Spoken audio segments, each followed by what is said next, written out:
दूसरे नगर में जाना है, एक घर से दूसरे घर में जाना है, उस कन्या को प्रत्येक माता को शिक्षा देना चाहिए।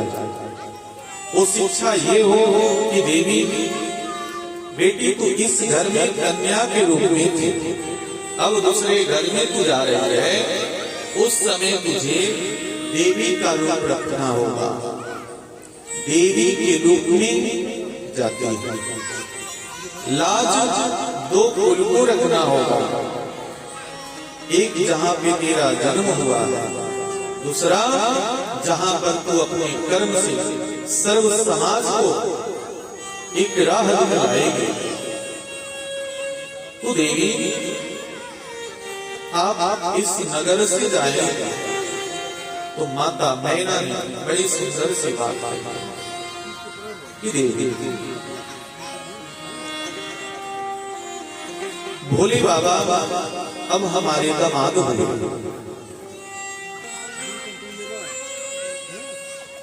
और तेरा कोई न ससुर है न सास है,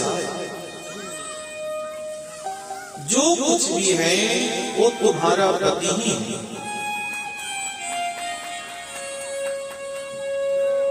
सुख हो तो दुख हो तो हानि हो तो लाभ हो तो जिस प्रकार से तुझे अपना जीवन चलाना है वो बुद्ध बाबा भोलेनाथ की कृपा से ही चलाना है।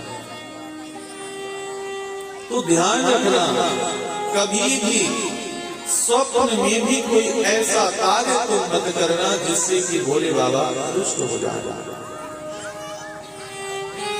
प्रत्येक माँ को ये शिक्षा देना चाहिए कि जब बेटी तू देवी बन करके किसी को वरण करके अपने मैके से तू ससुराल को जा रही है, तो उस घर को तुझे पवित्र रखना है, पावन रखना है। उस घर में किसी भी प्रकार से कष्ट न आए तुम्हारे कारण, ये ध्यान रखना। आज नैना जी ने शिक्षा दिया पार्वती जी को कि देवी करे हो सदा शंकर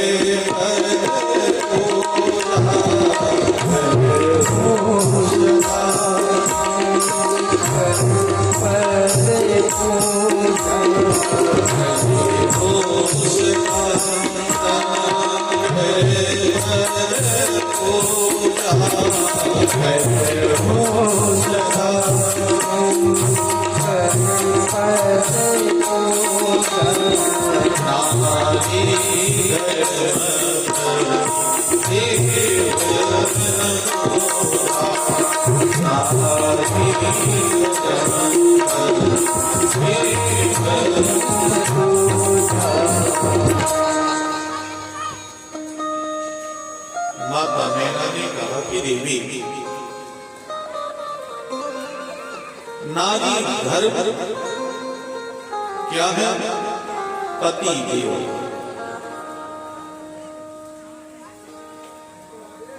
देव अर्थात पति। जो तुम किसी देवता को भी अगर मानते हो तो आज से तुम्हारे देवता के रूप में कौन हुए? पति ही हो जाएगा। पद पूजा करना, चरण की पूजा करना,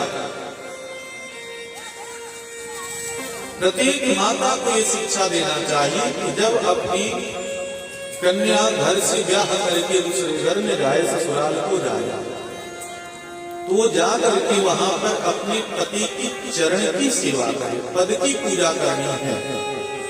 पद का महत्व होता है, व्यक्ति कोई विशेष महत्व नहीं रखता, पद का महत्व होता है। और चरण पद की सेवा करना, तो पद क्या है यहाँ पर? भूत भावन भोलेनाथ विश्वनाथ प्रभु और दानी सर्व जगत के माता पिता हैं। तो देवी अब तो उनकी अर्धांगिनी बन करके जा रही है, तो ध्यान रखना उनकी पद प्रतिष्ठा मान सम्मान में किसी प्रकार से कोई ठेस न पहुंचे। करिहु सदा शंकर पद पूजा। चरण की पूजा करते रहना।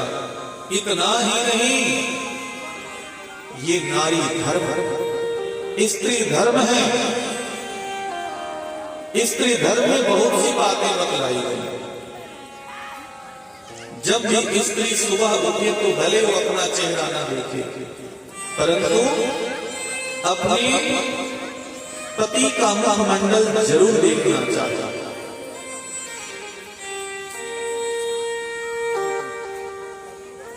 पति के मुखमंडल को दर्शन करके चरण स्पर्श करना चाहिए। बिना पति के चरण को दबाए हुए स्त्री को सोना नहीं चाहिए। जो स्त्री अपने पति का हमेशा चरण दबाया करती है, उस घर में साक्षात लक्ष्मी वास किया करता है।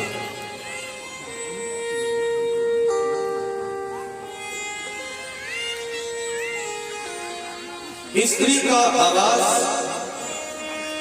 एक घर से दूसरे घर तक नहीं पहुंचनी चाहिए। जो ये गुण जिस नारी में रहती है, वो लक्ष्मी स्वरूप ही मानी जाती है। देवी ध्यान रखना कि नारी धर्म पति देव न दूजा। स्त्री का जो विशेष धर्म है, वो पति के चरण की ही सेवा करना है। पद प्रतिष्ठा का मान सम्मान बना करके रखना। और कहते कहते मैना जी विह्वल हो गई। कहते भी श्री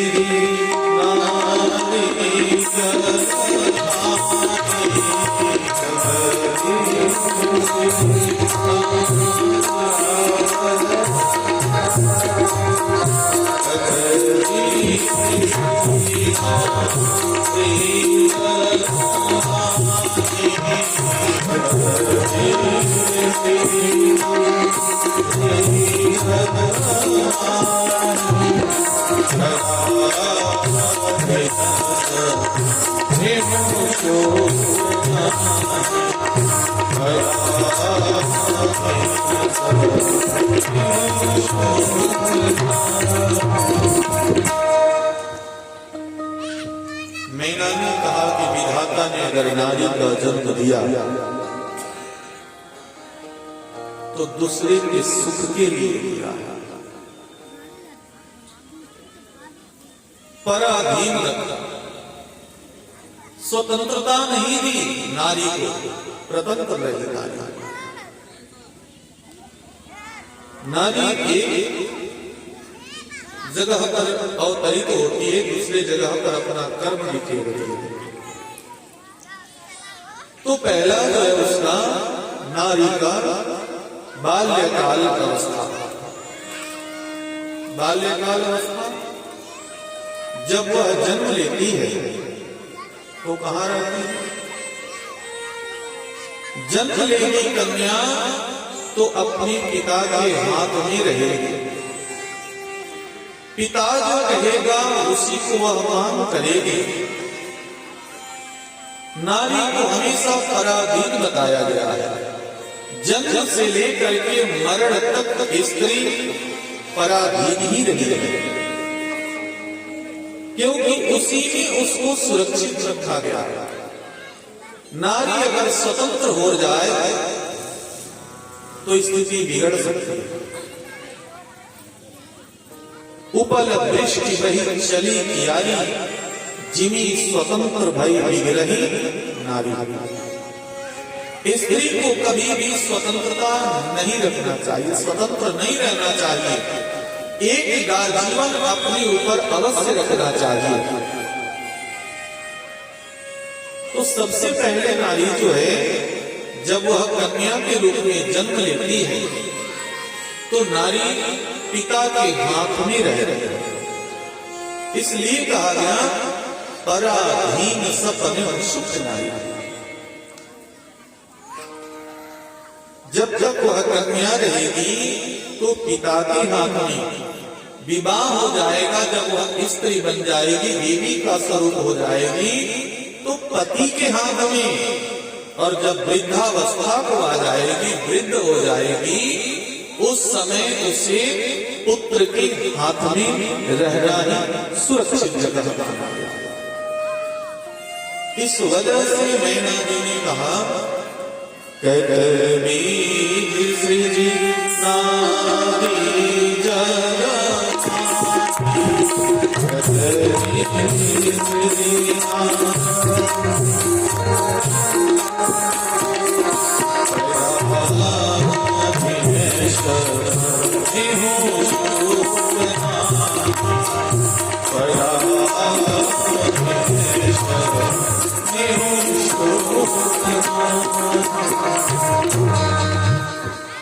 कबीर श्री नारी जग माही, पराधीन सपने हो सुखना है। मैना जी रुदन करने लगी कि जब जब कुछ बड़ी हुई घर का काज भाग संभालने लगती है जब कन्या, तो समाज को देख करके ऐसा लगता है कि अब विवाह करने योग्य हो चुकी है,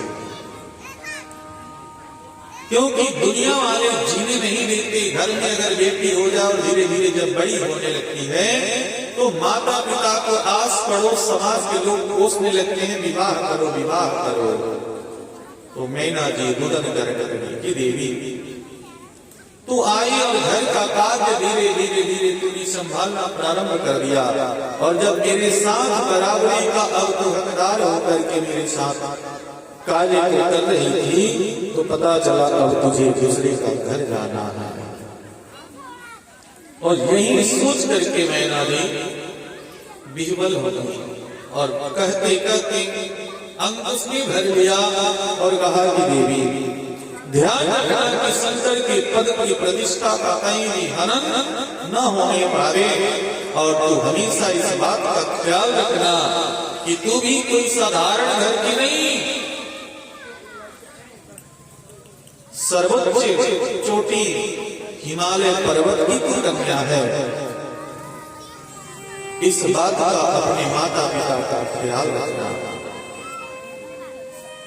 और बाबा भोलेनाथ को समझे विदा किया गया। और जय उमा जी चली है ससुर घर हो,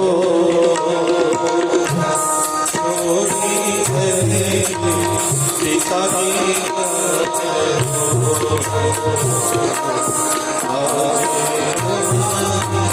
चली ससुर छोड़ी करे पिता की